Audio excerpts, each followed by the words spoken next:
کیونکہ آپ نے وہ بات کی جس کے اوپر ایک معاشرہ کھڑا ہوتا ہے. معاشرہ کھڑا ہوتا ہے morality کے اوپر.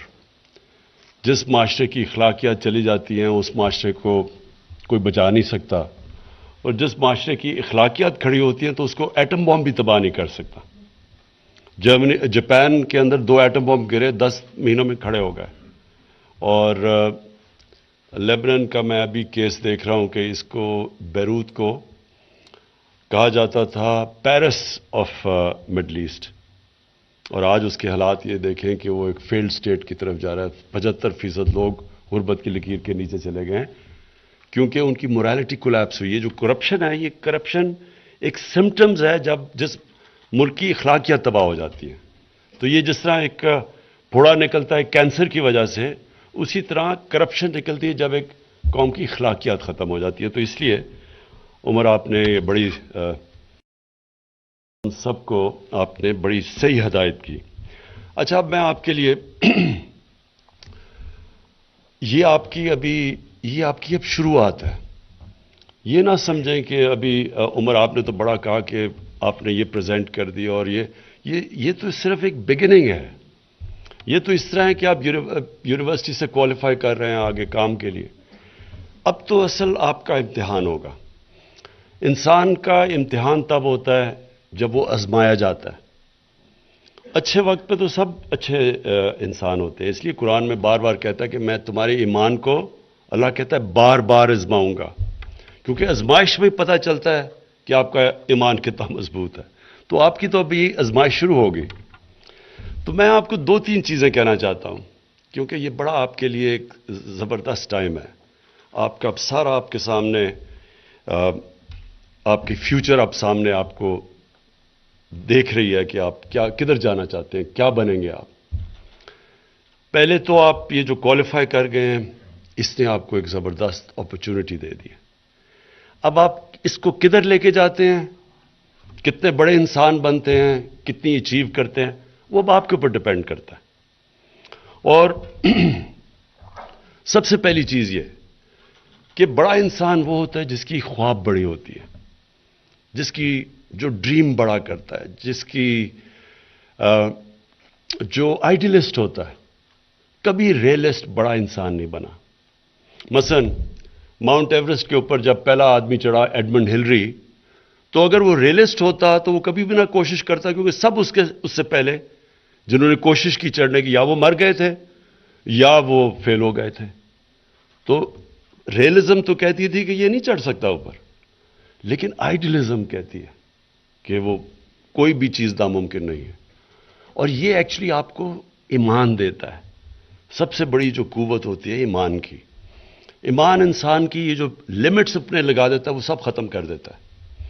اور میں اپنی یوتھ کو ہمیشہ کہتا ہوں کہ وہ پیریڈ سٹڈی کریں. جب نبی صلی اللہ علیہ وسلم اس دنیا سے گئے، اس پیریڈ سے کے 20 سال بعد دیکھیں کہ کبھی اتنی دنیا کی تاریخ میں اتنے عظیم لوگ نہیں آئے، اتنے عظیم جنرلز نہیں آئے. تو ایک دم ایکسپلوڈ کر گئے وہ دنیا کے اوپر. تو وہ کیا چیز تھی؟ اس کو ضرور سٹڈی کریں کہ وہ کیا چیز تھی کہ وہ ایک دم عرب جن کی کوئی حیثیت ہی نہیں تھی، انہوں نے دنیا کی امامت کی. تو وہ آئیڈیلزم تھی جو نبی صلی اللہ علیہ وسلم نے ان کے اندر ایمان ڈالا تھا. ایمان نے انسان کو آزاد کر دیا. اور جو اقبال شاہین کہتے ہیں، جو ہے اقبال کی شاہین وہ ہوتا ہے جو زمین کی زنجیریں توڑ دیتا ہے ریئلزم کی، اور وہ پھر آئیڈیلسٹ ہو جاتا ہے، اور اس کے سامنے پھر لمٹلیس ہوتی ہے دنیا، وہ کچھ بھی کر سکتا ہے. تو جو آپ کے لیے بھی یہ یاد رکھیں کہ آپ کو راستے میں ہمیشہ چوائسز آئیں گی. 2 چوائسز ہمیشہ آئیں گی. نماز میں جب آپ پڑھتے ہیں، آپ صرف ایک ہی چیز مانگتے ہیں نا کہ اللہ ان کے راستے پہ لگا جن کو تو نے انعام دیے، نعمتیں بخشی، ان کے نہیں جو غلط راستے، اپنی تباہی کے راستے پہ چلے گئے. یہ فیصلے آپ کو ہمیشہ ڈیلی بیسس پہ کرنا پڑے گا. ایک راستہ وہ ہے جو لگتا بڑا مشکل ہے، لیکن وہ راستہ ہے، اور وہ راستہ نعمتیں سب سے زیادہ تو نبی صلی اللہ علیہ وسلم کو اللہ نے بخشی نا، ان کو اپنا حبیب کا. تو ایک تو وہ راستہ ہے، ایک دوسرا راستہ ہے جو شارٹ کٹس بھی ہیں، جو آسان لگتا ہے، دنیا بھی یہ کرتی ہے تو ہم بھی یہ کر لیں. آپ کو سارا وقت ٹیمپٹیشن ہوگی کہ جی یہ تو دنیا کا راستہ ہے، آپ زمینی حقائق نہیں جانتے. تو ہمیشہ آپ کو فیصلے کرنے پڑیں گے ان دو راستوں میں. تو ایک راستہ ہے آپ کی عظمت کا، کیونکہ کبھی کسی انسان کو وہ عظمت نہ ملی ہے، نہ مل سکتی ہے جو نبی صلی اللہ علیہ وسلم کو ملی تھی. دوسرا راستہ ہے جو لگتا ہے کہ بڑا اٹریکٹیو ہے، لیکن وہ انسان کی تباہی کا راستہ ہے. تباہی کا مطلب انسان کے پوٹینشیل کی تباہی کا راستہ ہے. مجھے جب میں کرکٹ کھیلا شروع کی اور میں جب اوپر آیا تو بڑی ٹیمپٹیشن کی. ایک ہمارے زمانے میں ساؤتھ افریقہ میں یونائٹڈ نیشنز کا بین تھا کیونکہ ان کی اپارٹھائڈ رجیم تھی. تو انہوں نے بڑے پیسے آفر کرتے تھے لوگوں کو وہاں جانے کے لیے، کرکٹرز کو، اور اسپیشلی کہ جو کرکٹرز کا جب نام بن جاتا تھا تو وہ بڑے پیسے آفر کرتے تھے. تو ہمیشہ ایک طرف آتا تھا کہ جی ہم آپ کو اتنا پیسہ دیں گے اگر آپ ساؤتھ افریقہ آ گئے. تو لگتا تو بڑا اچھا تھا کہ اتنا پیسہ ملے گا اور یہ، لیکن وہ پیسہ جو لینا تھا وہ پھر وہ دوسرے راستے پہ چلے گیا کہ ایک قوم جو کہ نسل پرست ہے، جو افریکنز کو یا ایشینز کو انسان ہی نہیں سمجھتی برابر کے، اور ادھر جا کے میں اس رجیم کو انڈورس کروں پیسے لے کے، تو یہ آپ کو بھی ہمیشہ ٹیمپٹیشن آئے گی.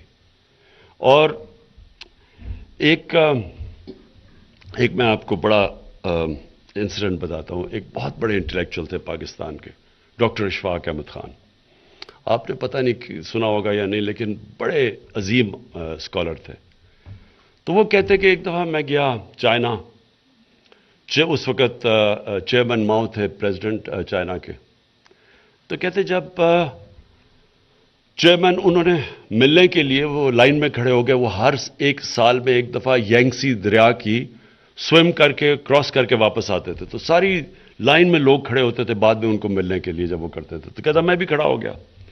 تو جب میری باری آئی تو اس نے مجھے ہاتھ ملایا چیئرمین ماؤ نے. تو اس نے کہا تم کدھر سے ہو؟ اس نے کہا پاکستان سے ہوں.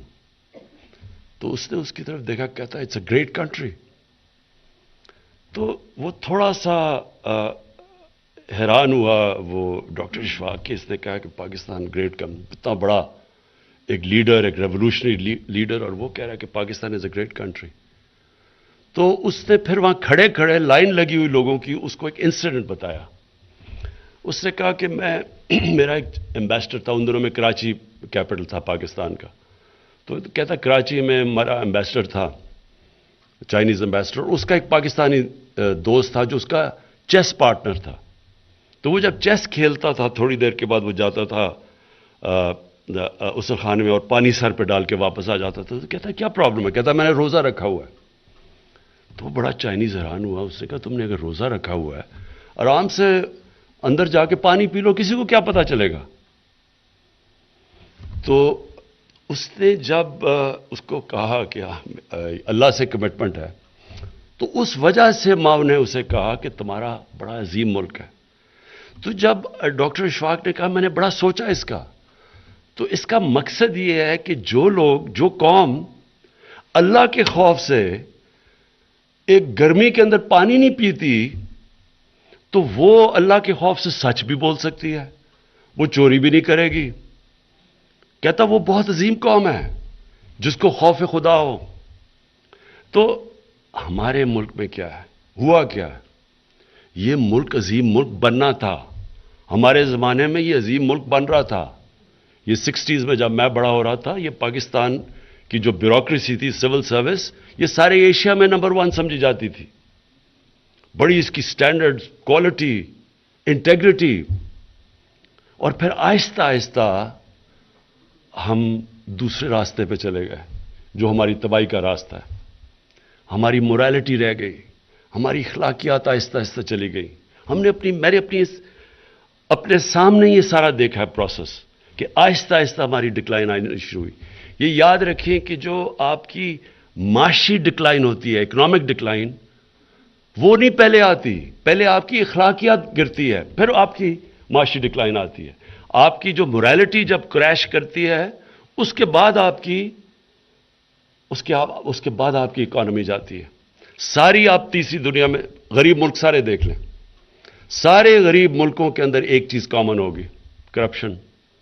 اور کرپشن اس لیے کامن ہوگی کہ ان کے جو مورل ویلیوز گر جاتے ہیں.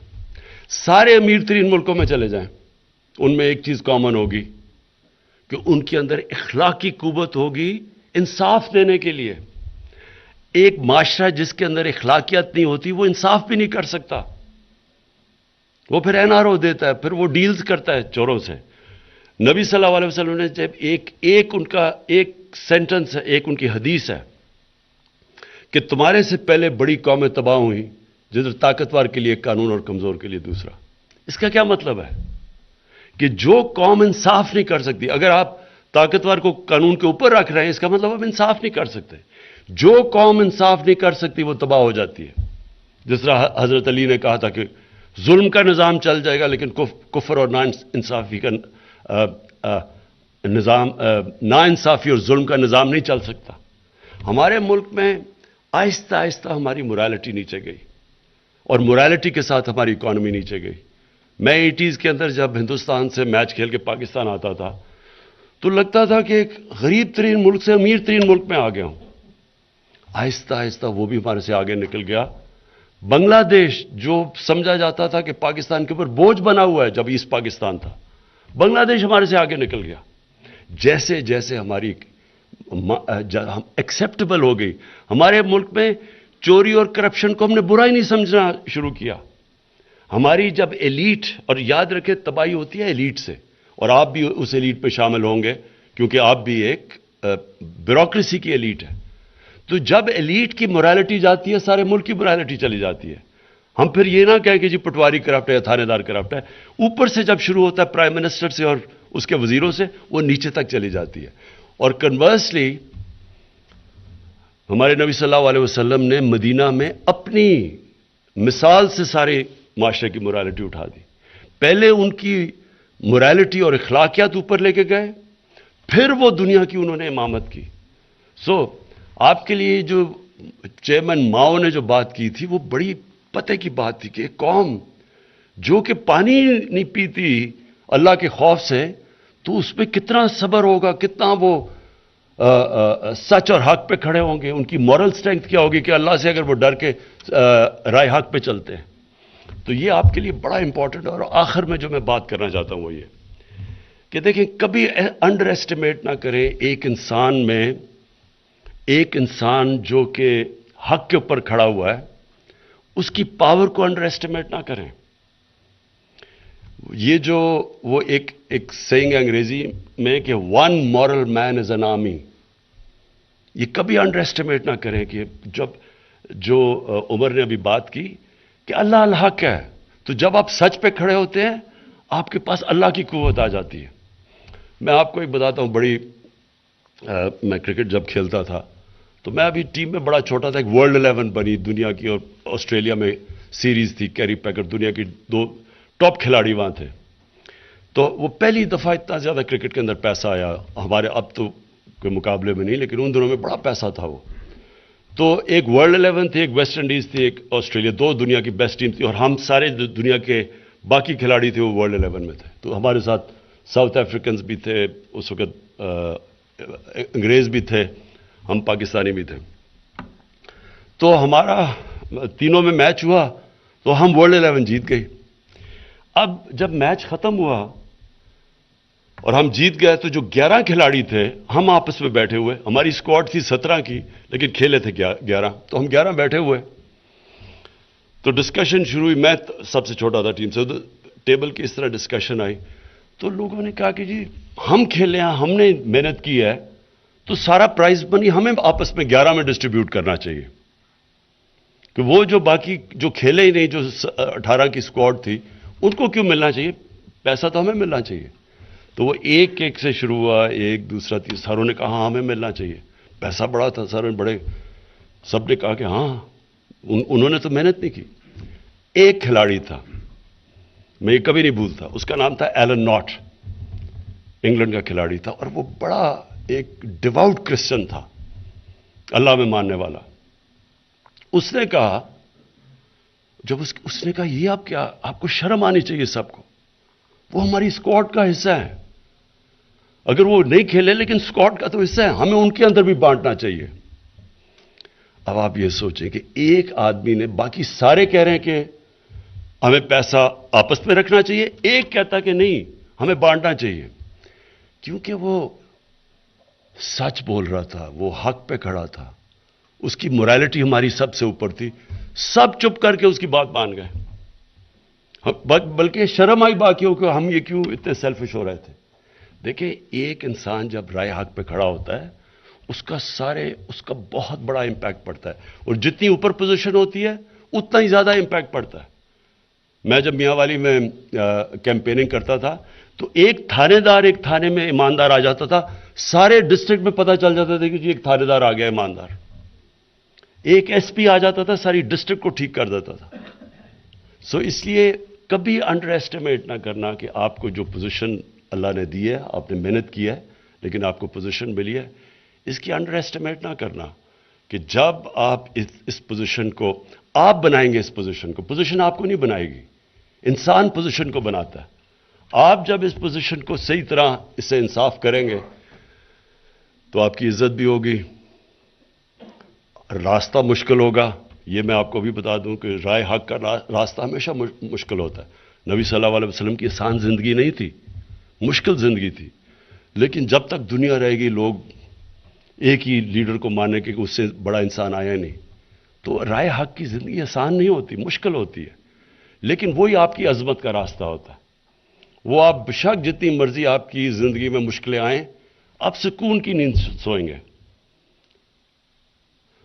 میں پھر سے آپ سب کو مبارک دیتا ہوں، اور انشاءاللہ امید رکھتا ہوں کہ آپ اس ملک کو ایک عظیم قوم بنائیں گے۔ شکریہ۔